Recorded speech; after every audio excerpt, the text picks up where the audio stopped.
Europe 1. Le grand direct des médias, Jean-Marc Morandini. Et le fait média du jour, c'est donc ce nouveau rebondissement dans l'affaire de la rue qui a opposé sa veuve Anissa et son ex-compagne Elisabeth Bost. Ce matin, on a donc appris qu'Anissa Delarue et Arnaud Gachy, l'homme de confiance de Jean-Luc Delarue, avaient été placés en garde à vue. Alors que se passe-t-il à nouveau dans cette affaire Delarue? Bastien Millot, bonjour. Bonjour Jean-Marc. Notre expert en communication et médias. Alors pour commencer, pour bien comprendre, petit rappel tout d'abord sur cette affaire qui dure depuis plusieurs années. Oui, une bien triste affaire qui fait régulièrement les gros titres de l'actualité média, mais surtout désormais celle de la rubrique Faits divers depuis la disparition de Jean-Luc Delarue. Vous vous en souvenez, c'était en août 2012. Depuis, une sorte de grand déballage assez sordide se déroule par médias interposés entre deux femmes.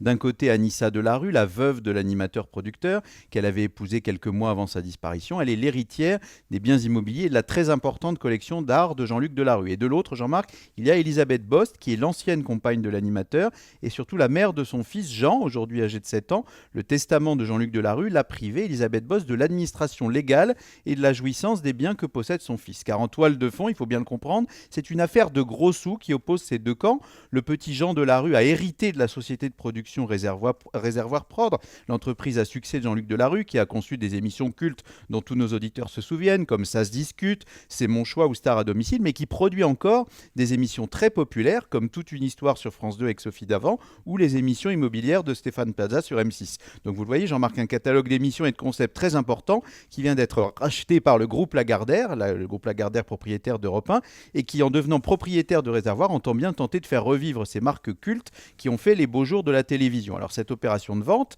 elle a été supervisée par Arnaud Gachy, qui était l'homme de confiance de Jean-Luc Delarue chez Réservoir et qui est devenu l'administrateur des biens de son fils. Voilà pour le rappel des faits. Alors le coup de théâtre, c'est donc ce matin avec l'annonce par nos confrères de RTL de la garde à vue de la veuve de Jean-Luc Delarue et celle donc de cet homme dont vous nous parliez, Arnaud Gachy, qui était l'homme de confiance de Jean-Luc Delarue. Exactement, les deux protagonistes, donc Anissa Delarue et Arnaud Gachy, auraient donc été placés en garde à vue afin d'être entendus il y a quelques jours par la police, et l'ordinateur de la veuve de l'animateur aurait également été saisi. Alors cette audition, Jean-Marc, elle fait suite à la plainte déposée par Elisabeth Bost, qui avait reçu des mails étranges envoyés depuis l'adresse de Jean-Luc Delarue, or des mails qui ont été envoyés entre 3h et 8h après le décès de l'animateur, d'où des soupçons qui pèsent évidemment sur les proches de l'animateur pour savoir qui est l'expéditeur de ces fameux mails. Alors que peut-on y lire? Eh bien, Le Point nous en livre quelques extraits aujourd'hui. On explique notamment dans l'un d'entre eux qu'il est rédigé dans un style très juridique. Le faux animateur dit « J'ai décidé d'inventorier et de réunir les objets dont Jean sera bénéficiaire après ma mort.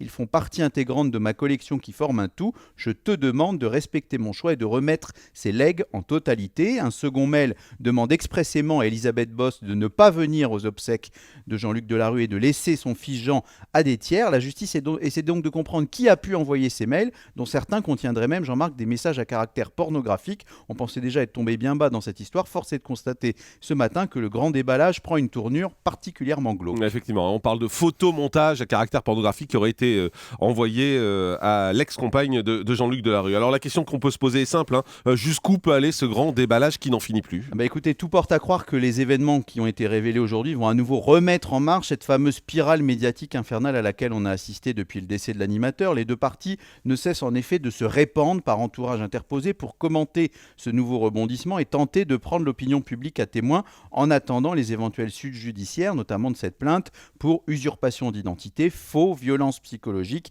et atteinte à l'intimité de la vie privée. Et pendant ce temps-là, les autres procédures judiciaires se poursuivent et notamment la demande de pension alimentaire pour l'éducation de Jean formulée par Elisabeth Bost, une pension de 6 850 € par mois qui serait prélevée sur les dividendes de Réservoir Prod. Alors on le voit, Jean-Marc, deux machines médiatiques et judiciaires sont lancées l'une contre l'autre. La raison et la pudeur surtout pourraient-elles l'emporter? Hélas, rien n'est moins sûr. Ouais, c'est clair. Merci beaucoup Bastien Millot. On tombe quand même très bas. Il ne faut pas oublier qu'un gamin au milieu de tout ça également, qui est Jean, qui est le fils de Jean-Luc Delarue, qui se retrouve dans ce conflit, qui vole quand même très bas. Merci.